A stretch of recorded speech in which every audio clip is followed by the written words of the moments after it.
What breed would you want to cross one of Greg's bulls to? Ooh, there's some. I was actually looking at this today. We've got a list of breeds that would work really well in a grass-based system. So like Black Angus, as long as you start it, it's more ideal to start with smaller framed cows. Across the board, like anything you're looking to cross, if you can start with smaller framed animals. Smaller framed, we're talking 1,000 pounds. 1,200 max for mature weight. Yeah. So yeah, Black Angus, Red Angus, British White is one. Galloway, not belted Galloway, but just straight up Galloway. Straight Galloway. And Murray Grey. Those are probably some of the top 5. Like ones that would. Some other ideas are like if you're in an area that supports Corrientes really well, it'd be a sweet breed to breed to. Just because, so think of this. We've talked about this ad nauseum on this we're psyched stream, about Corrientes. But so people who are hardcores and are on here can be like rolling their eyes. We're going back to the Corriente cross conversation, but we'll just lay it out there. Let's say you buy this Corriente cow for $400 because they don't bring very much at the sale. Well, that might be an overestimate. Yeah. But cheap. You buy a herd of whatever 20 Corrientes and one South Pole bull, the highest you can afford. Let's say it's a $5,000 top of the line Greg Judy's special, and you breed that bull to these Corrientes. And the first year they have a calf that looks pretty similar to Corriente, but also pretty similar to South Pole.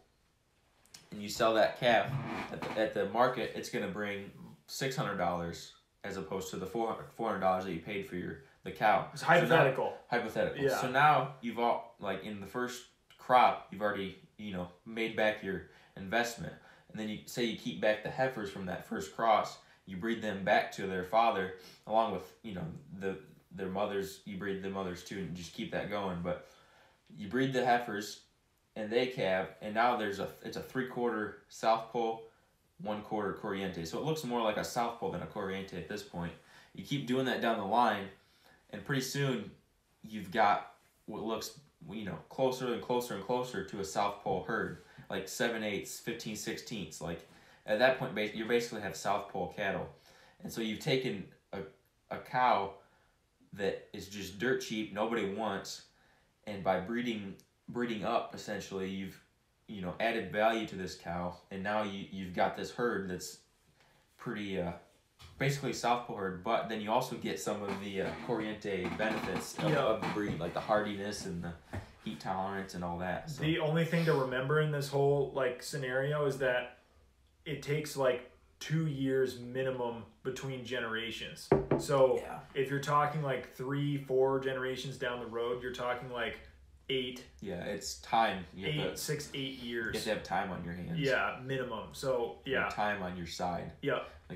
You have to start recognize that it's going to take a long time. Yeah, it's not a quick fix. You got to be in the business for a long haul, or planning to be in the business for a long haul in order for it to make any sense. So yeah, will they be pulled calves? On and down the generations. Yeah, they will if you're breeding to a pulled bull. And I think that Greg's had experience with the fact that he had a client from Utah, I believe, who bought a bunch of bulls from him a number of years back with the intention of polling his longhorns. Yeah. And he did it, and it's working. So the polled gene has some dominance clearly, because if it didn't, then there'd be no point in doing that in the first place. So you will get rid of the horns. Yep. And it's also something to manage for too. If you're okay with the horns for whatever reason, I think it'd be fine to have horns. It's just understanding the risk versus reward in a bunch of different areas as to what's the deal with horns. You're gonna take okay. How about that? What's the deal with horns? You're gonna take a price cut at the sale barn for the most part, because they're gonna nobody likes horns, and if they're gonna buy that animal, most likely they're gonna dehorn them, which costs money and is annoying. If it's more dangerous to work in a head catch, if they're harder to work in that catch, and it's more dangerous. It's more dangerous if they're nasty animals. Yep, because they just have weapons. Or if you're trying to tag a calf and the mother has horns, there's a little risk there. Yeah. A lot more risk. With, I mean, you're still going to get hurt if it has horns or not, but with least horns, it could stick it right through the center of your chest, yeah, as opposed to you'd be dead, as opposed to just a really bad crush bruise. your chest. Yeah.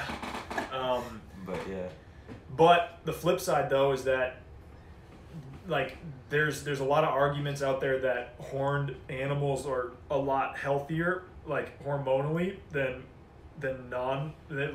polled animals of the same like comparison. They've also got something they can protect themselves with if you have a lot of predators in the area. It's something that, I mean, they got something they can defend themselves with. So I don't know. It also looks cool. Yeah, I think horns are beautiful. But would you add new bulls each year? That's a good one. I would say if you're starting out, absolutely not. If you buy the top of the line, I don't know why I grabbed that. Top of the line. If you buy a top of the line bull as much as you can afford, don't sell that bull after the first year. Just keep him and breed him back to his daughters. And that's something that like Greg has done. Greg has done and has experience with, and it's worked. So, and it's something that people will like have a firm stance against as well. So the thing is, the definition of inbreeding is when a son breeds his mother. But when a father breeds his daughter or his granddaughters or great-granddaughters, that's not inbreeding. That's called line breeding. And so... You already explained a scenario with line breeding with the Corrientes. Like, there's no way that you could do that without line breeding. And so it also, like when you're starting out, the cost of buying a new bull every couple of years is insane. And so just keep them, and if they work, just keep using them until the wheels fall off when you start. When you start. You don't have to do that. And another thing to mention too is you want to have a little bit of size. You can't do it with like 15 head. You don't want to you don't want to do it with 15. Well, you can do it with 15 head. You don't want to keep back bulls when you have 15 head so that's a different thing. Yeah. But so another thing with the bulls, so the alternative to keeping a bull would be to sell them and buy in another bull each year. The problem with that is it takes a little bit for an animal to get adjusted to your farm. And so if you can get an animal, get him adjusted, and he breeds and he shows that he's throwing good calves, why would you sell him? Just keep him, and he's already adjusted, and he's just going to do better and better and better, and then the calves are just going to be closer and closer to what he looks like as opposed to their mothers or And Greg's has numerous stories of buying like great animals from various people, and they just absolutely fall apart and fall out of the herd like extremely fast. And it's just because they're not used to the very specific environment that you have. And that's the case everywhere. It's not just like, oh, Greg's got a really difficult environment for animals to live in. It's more difficult than some, and it's nowhere near as difficult as other places. And so it's one of those things where every environment's different. And if you find an animal that's what is it, Ian, that says like the whole goal is for you to find an animal that can be healthy and breed in the environment that you have. Like it doesn't matter like what it looks like or what the lineage is or whatever. Like if you can get something that's just thriving in your environment, that's the ultimate goal. Because they're gonna outperform even the best genetics. Yep. Best genetics as far as like certified whatever.